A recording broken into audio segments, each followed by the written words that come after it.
Okay. So, in the last class we have discussing about that item analysis, discriminative index, facilitation value, and that effectiveness of the distractors. So, in nutshell, the facilitation value of an objective item is nothing but a facilitation value FB is nothing but a R by N. That means that in facilitation value, if the each questions is carrying single marks, then it is total marks R divided by N. So, R N are the number who score right and total number of respectively. So, suppose I have taken a test, facilitation value is how easy is the test. So, number of correct answer given by the upper group plus number of correct answer given by the lower group divided by the total number. Okay? And we have explained it in a simple manner by giving an example. And I will share with this PPT, there is some example is already done. So, you can go through it and check your things that whether it is correct or not, and you can go through it. Next is that if you see the facilitation value for that not objective test item, like that if the question carry the different marks, like that some question carry 5 marks, some question carry 10 marks, some question carry 20 marks, like that way, then also facilitation value is the total marks obtained by the upper group plus total marks obtained by the lower group divided by the total question marks of that whole question set. Okay. That means that suppose there is a 10 questions and each question is 5 marks, then total marks is 10 into 5, 50 marks questions. Okay. And into multiply by the total group size. Okay. So, this formula is given. Similarly, discriminative index, correct answer given by the upper group minus correct answer given by the lower group divided by the n is the group size. Okay. Now, this desirable range of discriminative index is 0.3 to 0.65 for the objective test item, and facilitation value, you know that you can get the facilitation value. So, if the facilitation value has value 0, what is the meaning? Facilitation value 0 means nobody of that nobody can answer that question. So, total marks obtained by the upper group 0, total marks obtained by the lower group 0 divided by the group size is 0. So, that means if a test item has a facilitation value 0, that indicate this test item is not suitable for taking the test, because either this item may be taken from such a way that it is out of the syllabus of the learner, or it may be not achievable, but it cannot be done within these examination systems. So, that is the indication. So, facilitation value 0 does not have any meaning. Now, if I doing a norm reference summative evaluation, suppose I taking a JEE examination, if a test item has facilitation value 1, that means everybody can give the answer of the test item. No use that test item as a norm reference examination. That does not indicate that who is the good student, who is the bad student. So, facilitation value 0 to 1, it can vary. Now, if it is 0, test item is not worthy. If it is 1, then also test item is, even if it is close to 1, also not worthy. So, it is when you design a question paper based on your test, that suppose I want to design a question paper for semester examination, then it is a criteria based test. That means I have already defined my outcome of the course, and I already told the students you have to achieve that outcome. I have to only test whether you achieve the outcome or not. How do I do it? I design a question paper based on the criteria which is defined by my course outcome. If a student gives that correct answer, then he achieved the outcome. If he does not, then he is not achieved the outcome. Okay. Similarly, effectiveness of the distraction, very important, because many people are designing the multiple choice question paper, and if you see, I can give you an example. Suppose you like that in kids nursery level, there is Olympiad exam or some other exam. Suppose you give a question like that, a 3-digit number multiplied by the 3-digit number. Your objective is that a student should know how to multiply a 3-digit number by a 3-digit number. Now, if you design a question paper like that, 2 to 5, last digit is 5, and again the last digit is 5 of the another number. So, the multiplication number also have a last digit 5. Now, out of 4 choice, If you only one choice which is out, last digit is 5, so the student without doing the 3-digit multiplication they can give the answer. So actually objective what I want to test whether they are able to multiply 3-digit number by a 3-digit number is not tested. So effectiveness of the other distractors are not relevant. Okay. So that means effectiveness of the distractors are very important, and you know that how to calculate the effectiveness of the distractors. And also your distractors are the valid misconception of that question paper.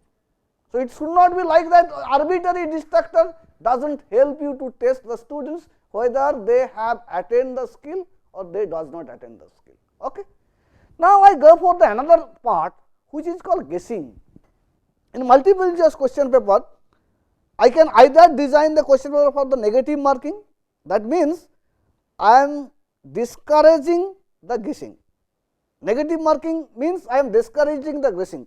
I told the student, if you do not know the answer, do not answer it without guessing. But suppose in many cases we should allow guessing. Okay. So based on that your requirement, whether you can allow guessing or you may not allow guessing. If you allow the guessing, then how do you correct that guessing factors? There may be some guess is done, so you can get the correct number by the guessing. So there is a simple solution for correction of the guessing I will describe, and this is one way. You can do other way also. So my method is that what I am saying that suppose I take a test for 40 marks question, 40 test item and 40 marks. A student got 34 marks. I want to correct the guessing factor. Maybe student does not guess by, in general I am assuming student guess it. So if he got 34 marks, then what would be the correct marks which is without guessing? Okay. Now I have a 4 choice. Each test item has 4 choice A, B, C, D. Okay. So if I guess, if I say my correct answer are randomly distributed over the 40 questions, means I should not design a question paper where all the A are correct answer. I should not design a question paper where all the B are correct answer. Let the correct answer are randomly distributed over that 40 question paper. 40 questions. So some question have a correct answer, some B, some C, some D. Okay. Now if a student got 34, that means he has done mistake on 6 test item out of 40. So if he done mistake on 6 test item, what is meaning? That if I have a 4 choice, out of 3 wrong choice, I can get a correct choice. Out of 3 wrong choice, there is a possibility that I can get a correct choice if I tick by guessing. Okay. So if there is a 6 wrong answer, that means every 3 wrong answer, every 3 wrong, there is a possibility that student get 1 correct answer. So actual marks will be 34 minus 2, because 6 is wrong answer. So 2 is the guessing factor, 2 marks he get by the guess.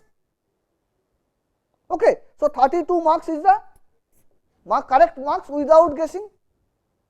Okay. So what is the general formula? Right answer, the score is nothing but a right minus wrong answer, right answer minus wrong answer. Okay. Wrong answer, so score I got, so 40, so 40 is the total marks, he write 34, total marks minus wrong answer is the score of the student. Okay. So if I say what is the how much marks he has wrong, wrong means how many marks he has done mistake. So that means total marks minus total marks he got, means right answer, is equal to the total marks, the number he may be wrong. So if I say without guessing what should be his number, so score will be right answer, right score, whatever he get, minus wrong score, how many number he get by wrong number divided by the number of choice minus 1. So, if I say 40 is my total scores, so he get 34, he got 34. Now, how many wrong? 6 marks is wrong divided by how many choice? 4 minus 1 is equal to 34 minus 6 by 3 is equal to 34 minus 2 is equal to 32. So, right score minus wrong score divided by choice minus 1, number of choice minus 1. Okay. That is the guessing factor. Okay. So, if a 40 marks question paper is designed, if somebody get 34, that means he is supposed to actually get 32. You may allow guessing, you may not allow guessing, that depends on your choice, but if you allow guessing, you can correct the guessing factor. Okay. Next one is that, yes, now I know the item analysis, but yes, item analysis only valid, I can do item analysis if I do, suppose take the examination today and then I done the item analysis of this examination. So, when I design the next question paper, if that such kind of item analysis is done for thousands of questions, then probably design a question paper will be very easy to me, because if I tagged each and every item analysis, after item analysis is tagged the score, every question paper, their facilitation value, their discriminating index and effectiveness of every multiple choice, effectiveness of the distractor, all are stored in my question bank. Now, if I want to design a question paper, it should be discriminating index should be, I require a test item whose discriminating index should be fall like this to this, I can pick up. I require a test item with facilitation value like this and this, I can pick up. Okay. But when you are doing the summative assessment for the semester examination, it is a criteria based examination, there is nothing do with that facilitation value discriminating index, because I want in my class all students should get 100 by 100, because if all are attain that skill. So, my question paper is only for testing whether they are achieve the intended outcome or not. Thumb rule is that do not provide a test item which is already discussed in the class. If you provide a test item which is already discussed in the class, then it is not that skill, it is nothing but a remembering level. Suppose you taught a design of something and you give the same design in the examination system, actually you are testing the memory of the students, not whether the students is able to design that things or not. So, do not provide a set of question paper whose all test items will be new, but using the same concept. So, that means I should not provide a test item for testing the competence of the two student which I have already solved, because if I already solve the same test item, then the student will just remember and deliver. Like that, if you see history question paper of our high secondary level, or kind of this time the Shershah is come, next time so Babur will come, everybody know the next time I have to write the Babur. So, everybody just mug up with that Babur and come in the examination center and examination hall and give that. So, it is not, you should test the concept of the student. Okay. Then I go to the evaluation validity. Suppose I design an evaluation, is this evaluation is valid? That means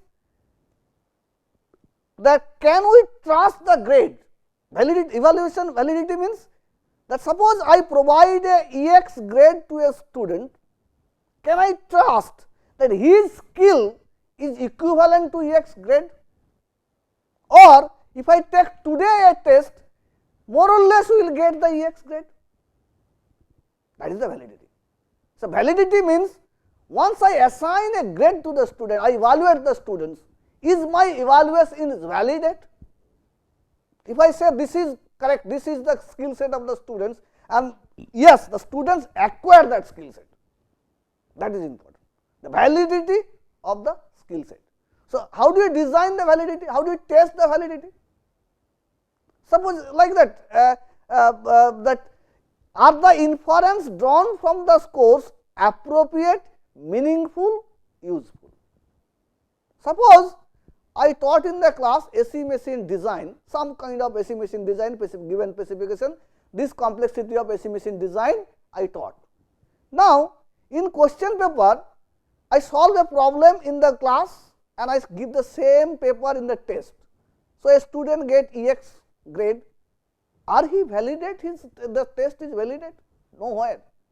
The next time if I test with another set of design, he may not be able to answer. So, my test is not validate. I am not saying that proctored exam or that is another process. I am saying the student is honestly giving the exam, but my question paper is such that my test is failed to validity. So, it should be appropriate, meaningful, useful. That means, suppose I taught a mathematics subject differential calculus and I taught the solving of differential equation of second order in the class. Now, I design a question paper to solve the third order differential equation. None of the student can give the answer. So, my test validity is not there. Similarly, this is not appropriate.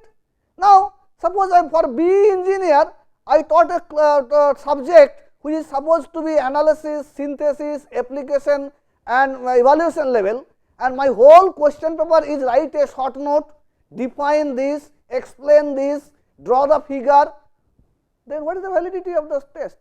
Student may got EX, but he does not know the application of the subject. He does not have the skill in higher cognitive level, application, evaluation, synthesis and analysis level, which is desired for a BE engineer.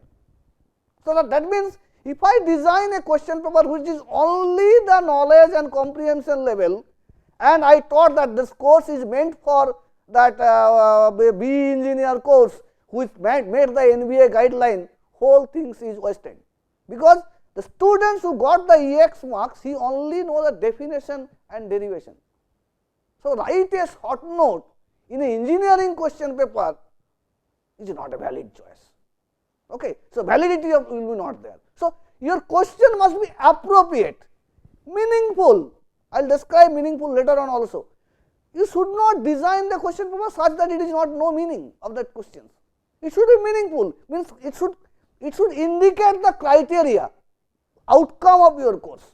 Then it should be useful. I should not taught the definition of entropy only in case of BE engineer. If I ask in my summative evaluation, what is the definition of entropy? That is not that BE engineer examination. That may be ITI or like that. So, it has to be useful for that group of students. So, useful should be there. So, validity can be inferred from the different inference. If you say content, does the sample test item adequately represent the content domain?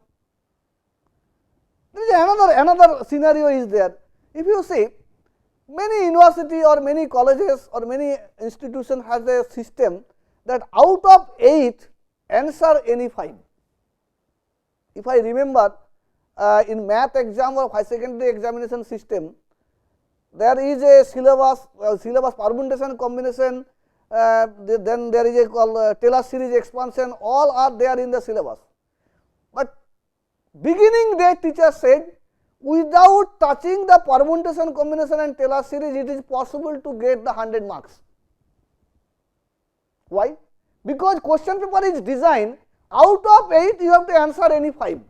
So, that means, if 8 represent the 100% coverage of the syllabus, so 5 represent 5 by 8% coverage of the syllabus.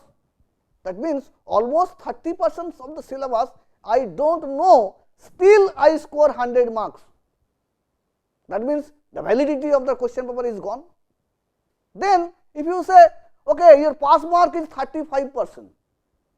So, 70% syllabus, 35% I know, that means, eventually I know only 21% of the syllabus roughly, and I pass the exam.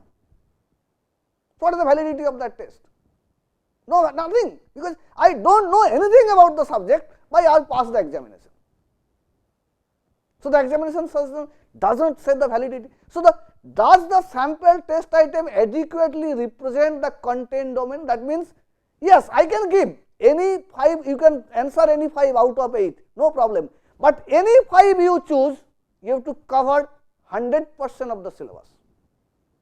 That means I have to design the question paper such a way that any 5 student can choose, you have to cover that 100% of the syllabus or 100% of the criteria. That means criteria related. It should not be just take a test, it should be criteria related. I want to test this criteria, so this test item. I want to test this criteria, this test item. So it should be criteria based. Like that, if I say my course objective is that apply, design, evaluate, synthesis, and I design a question paper, describe this, define this, explain this, write a short note. So none of the criteria of my course is matched with this examination system. So that means the validity of that examination is gone.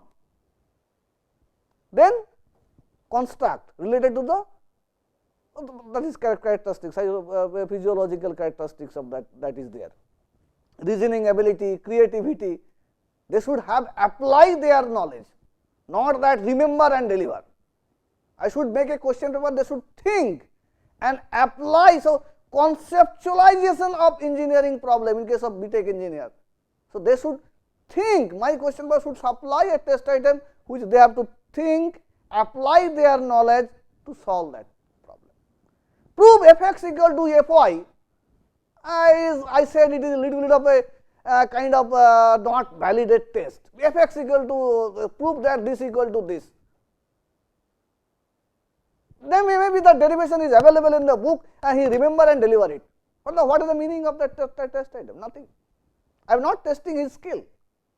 So instead of doing that, I should apply, I should design a test item which they have to think and which can they have to eager or they have to acquire that higher cognitive level skill instead of just remembering knowledge.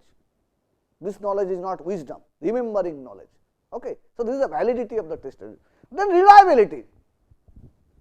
Again, suppose today I take a test, a student get 100 marks.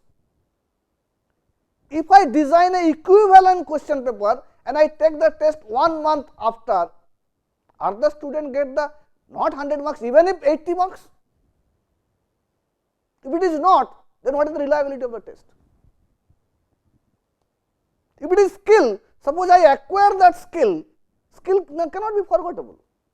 So if today I take a test, tomorrow I take a test, pre-test, post-test, whatever I take, it should be reliable over the test. So if I design the question paper only test the skill, then it will be reliable test. Okay. Then there is another point. Suppose this question taken from some book or some internet example. Suppose this is the questions. If you write your question like that way and student is totally confused, what has to be done? So purpose of the evaluation system is to find out whether student attain that skill or not. Purpose of the evaluation system is not to confuse the student. As a teacher, I am very much clear, I want to test this skill set. So my test item should clearly mention that skill set, testing of that skill set. It is not that I give a very long questions and see what does the cone do. What is the meaning? Nothing. Suppose I want to know whether the students know how to calculate the density, how to calculate the volume, how to calculate that kind of things. But if you say that if I give this test item, I cannot figure out whether they know this, whether they know this, I know this or know this. So instead of giving this, if I design the question like that way and make the question like this way, calculate this, principle to determine this, identify this, then I know what exactly I want from the students. And my problem statement should be very clear what has to be done. I may not be provide this block diagram, I may provide this text. Student has to draw this block diagram and answer one by one question. So, every test item is indicated one type of skill. Later on you can do that. Suppose there is a multiple step of a problem. Now, suppose a student does not have that skill, but next skill student has. So, if he cannot do this problem and this problem is linked to this problem. So, the value of answer of the problem 1 will be used in the answer of the problem 2, and the student does not know the answer of the 1. Then my test item should be designed such that, okay, if your answer, assume that answer of the first question is within this range, do the next item. So, I can specifically identify which skill student does not have. So, purpose of the evaluation system is to test whether the student has the skill or not to confuse the students and not to provide the marks to the students. If you design a question paper, write this, define this, describe this, write a short note on this, useless. That does not mean to the skill for engineering education. So, when you design a question paper for BE engineer, you have designed that your course objective as per the Washington records. So, that has to be tested. That is the test item design and test item analysis and evaluation and assessment. Maybe suppose you are doing a evaluation for a seminar or for a project. What is doing that? Okay, seminar. Somebody giving a seminar, somebody is sitting there and giving a marks. Student does not know which area teacher are marking him, which area he has a less confidence, which area he has a right confidence. So, before you take the presentation, you define the rubrics. Okay, your presentation style will be this marks, your slide content flow will be this mark, this will be this mark. So, criteria you define and give it to the student before you take him assessment. Then take the assessment and provide the marks and provide the feedback to the students that you does not have this skill, this skill, this skill, or this skill you required to improve. So, specifically you have to mention which skill he is required to improve. So, evaluation is not only purpose for just providing a marks. It has to tell the students, yes, you give the exam, but your this skill and this skill is not present. So, you have to acquire that skill. Now, whether he acquired or not, it is student responsibility, learner responsibility, learner will learn. But any evaluation, criteria must be well defined. Criteria for evaluation, project evaluation, you have to define the criteria. Okay, you have to do this marks, you have to do this marks, you have to do this marks, total this marks. So, I can, when I take the evaluation, I can tick that this mark, this skill does not have, this skill has, this skill has. So, I can provide the marks. So, instead of seeing the face of the students, and if it is the most of the lab exam, we take that given a report and we ask the student to give a viva and we ask a question and see the face of the student, we put a marks. That does not evaluate the student. I can give a marks, but it does not evaluate the student. Student does not know anything. If you see, most of the time lab report are same from year after year, and if you ask them, they does not know anything.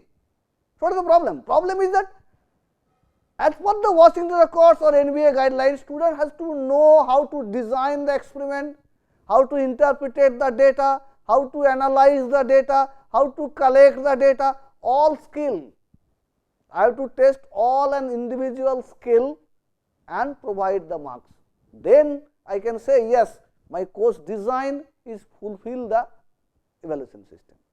So, I design a course like that. I have a syllabus, huge tough syllabus is available, but nothing is taught. What is the use of the syllabus? Nothing. So, syllabus does not improve the quality of the students. So, I can say I have designed the skill, defined the skill, and my examination system is only, okay, define this, describe this, draw this, derive this, finish. Then I am not testing the skill. So, examination system is not valid, examination system is not reliable, test items are not valid, they are not reliable, they are not criteria based, all kinds of things are there. Okay. So, that is also about the assessment and evaluation technique. Okay.